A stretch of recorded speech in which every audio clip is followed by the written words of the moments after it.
international YouTube celebrity and entertainer, and I'm responding to your paid question. How can I help you, Rob? Yep.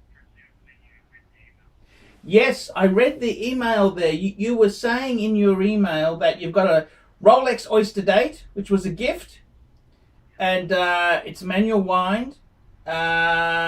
You wear a Tag Heuer Professional or a Seiko Divers. You're looking at getting a semi-decent watch. You're thinking about an Omega Seamaster Quartz mid-size or an Omega Seamaster Reduced. You don't want to spend 5,000. You want to spend 1,800 to 2.5.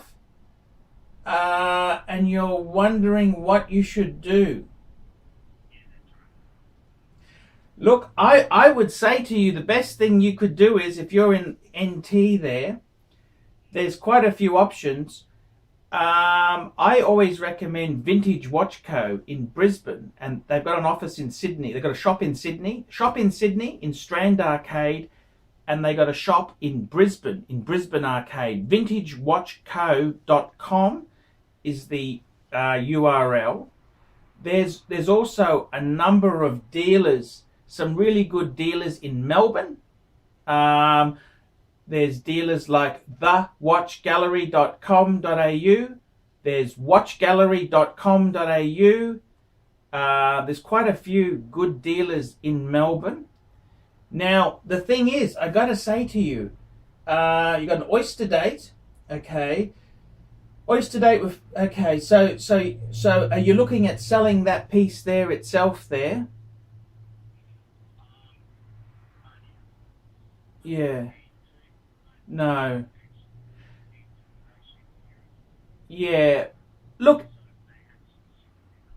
yeah. Look, I would say they're not hugely, that model there, they're a bit small. That's the problem with that watch, is they're a bit sort of faggot sized now, if you know what I mean. You know, they're 30, what are they? 33.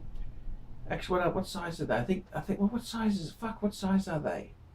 I think they're about 33 mils. They're small by modern standards, right?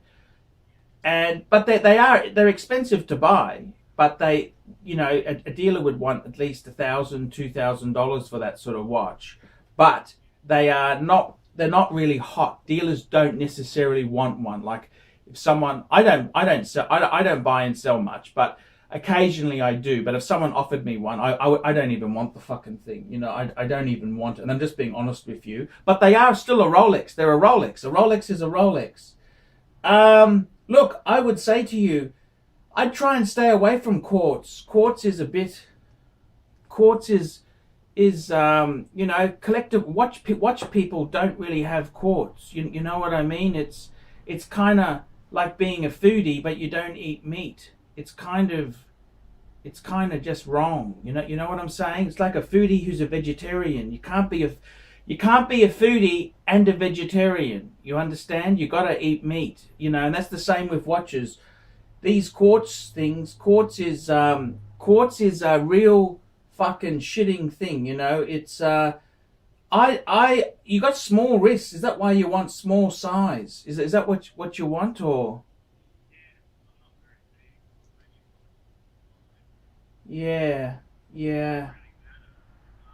Because I'm just saying that they're not.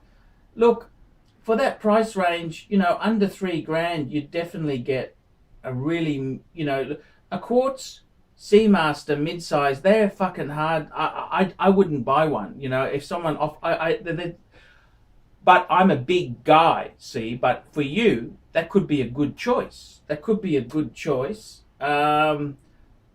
I reckon your best thing to do to buy that sort of watch would be to have a look around some of the Australian dealers. That's the best thing. See, if you're a newie and you're not really up on watches, eBay and Chrono24 can be an absolute minefield. It can be a minefield because there's fucking cunts there, all sorts of things. The best advice I give you is to try and get it from a good dealer. It doesn't have to be someone who sponsors my program, but it's just someone you trust, a good reputable watch dealer. That's what you've you got to try and do to get some a good piece for you.